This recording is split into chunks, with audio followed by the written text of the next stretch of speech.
Hello, my name is Pedro Solano and I'm from the specialist group of IUCN, and I'm here to talk to you about the role of the privately protected area networks. Fascinating topic that you will find in the new guidelines for the practices of privately protected areas. What is a network? What are we talking about when we talk about networks? Generally, networks are alliances of people, and these people are owners or practitioners of the privately protected areas. They owned a piece of land, they dedicated their land to conservation purposes or conservation related purposes such as tourism, sustainable use of natural resources, and basically to have a harmony between the uses they make with nature. These networks are formed by the owners and practitioners, sometimes including the support of private organizations such as NGOs. And these networks have evolved in time to create a strong role for creating a voice for the PPAs. We should consider some things about these networks. Networks are private organizations, these PPA networks. They are not public entities or public offices. Most of the members of the networks are also from the private sector. Sometimes these networks act under legal configurations such as an association, a foundation, or whatever. And sometimes they start in a very informal way, just gathering the people who want to be together, or signing an MOU, a memorandum of understanding, and start acting. And later, probably they will evolve into some formal way of acting. So saying this, we should have in mind that there is no model for a network. We don't have the frame for how to make a network. In fact, the members define the way the network will act and function and the names. And we have lots of examples in the networks that we actually have in North America, Latin America, Europe, Africa, Asia, etc. An important point is that not all the networks deal with all the issues that privately protected areas face. Some of them will be focused in technical assistance, some of them in legal assistance, some of them in just communications space for information. So the best network, which one is the best network? The best network is the one that fulfills the expectations of their members. That is the best network. It's the best network for their members. And we should have in mind that mostly the members of a network are a happy community.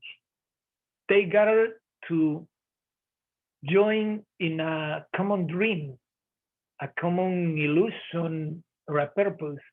So the title holders normally will join a network that will make easy life for them, sharing experiences, having more opportunities, and finding other people like them. So it's a community, really, this thing of the network. We have identified in the guidelines some of the major objectives when creating a network. They are usually designed and implemented to improve the capacity building of the members. And this capacity building has some common elements that are mostly found in each one of the, or most of the networks that we will be analyzing. One is financing. It's a key issue for privately protected areas, the way they finance their activities. So assistance in financing and applying to projects or to loans through the network is one of the aims. The other, of course, is management. The core of privately protected areas is how it's being managed. So the assistance for this issue is also a key element in monitoring of species, or how to build a friendly lot in the area that are things to deal with the management. The other thing, most present in networks like the Latin American ones, is the thing of the legal tenure and conflict resolution. That is also a key issue that the members seek in the networks to when they are involved. So the networks will help with the the legal procedures to consolidate land tenure and to resolve some superimpositions that happens over the land sometimes. And finally, a fourth point or element very present in the work of networks is the thing of marketing and communications. Most of the PPAs actually sell something, sell services or products or ecotourism or whatever. So those products, services, etc., need to be marketed, and the networks are a very good way to create a chains of marketing, to find markets, and to reach the public with the adequate product. And communications, of course, it's not only marketing; it's a matter of how to have a common narrative for decision makers, but also for the public. So in our guidelines, you will find that we have developed six principles about what makes a network function properly. Principle one is dealing with the effective mechanisms to represent the interests and concerns of landholders. This is crucial because networks represent a spokesperson for the landholders. And this spokesperson probably will reach media, will reach decision makers, also the documents, the narrative that we were talking before. It's crucial to get some results from, regulations and other things. Here, for example, in the photograph, you see the chief of CERNAM, the protected area system in Peru, along with one of the spokespersons for the network, Amazonia Quelate, one of the networks in the privately protected areas from the Amazon. And they are, as you see, smiling and creating a bond, dealing with how we represent the interest for some decision making in the process. Principle two has to do with providing support for the structures for PPA landholders. That's one of the things, because if you do it individually, some things are very hard to get. So the best practice here is try to centralize a range of technical and legal services for members. So it's better to have a monitoring program for all the PPAs in a specific territory than each landowner has to deal with finding monitoring advice or support individually. Also for some things like architecture things or knowledge about species, there are lots of ways. So this best practice orients to centralize a range of services for members. That is better. Principle three has to do with the role in the monitoring and verification of PPAs. Some PPAs through the world, they commit themselves not to only monitoring for their own sake, but they have to inform sometimes the network and sometimes the national authorities in countries like Brazil, Peru, Colombia. Some of the PPAs are registered under the National Protected Area System as a protected area, privately managed. And one of their commitments, one of their obligations is to report on the PPAs.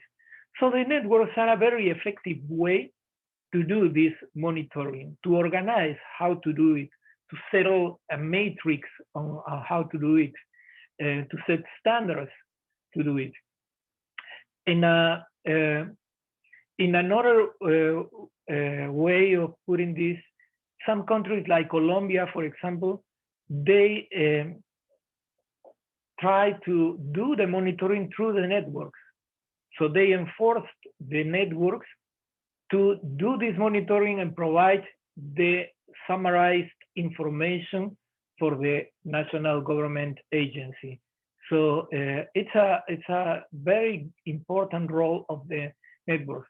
And you know, in these times of climate change and the zoonosis through the COVID, it will be very important to do the monitoring of species in different states, name it national protected areas, privately protected areas, in surrounding areas of populations, to see how react the wildlife differently, and monitoring is a very good way of doing that. Principle 4 has to do with promoting PPA products. As we said before, most of the PPAs sell some products, name it services, name it handicraft, name it tourism, whatever. Here you find 2 examples of sustainable products from the PPAs, and the networks can help for the promotion and also to provide guidance for developing products and services.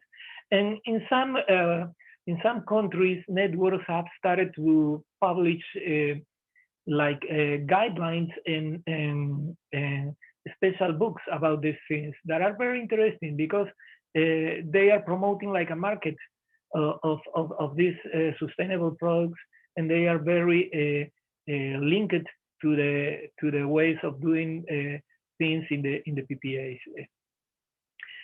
Principle 5.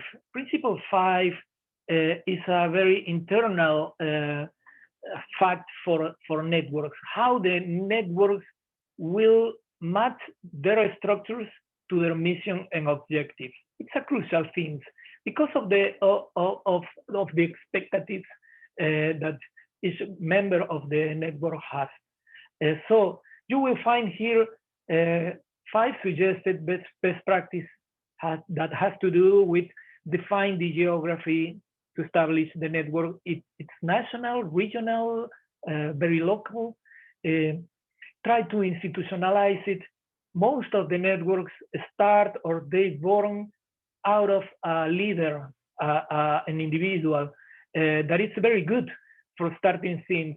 But normally, if this person, if this individual gets bored or move or whatever, it can be a way of a dying network. So the less that we depend on an individual is the better for the institutionalizing of the networks.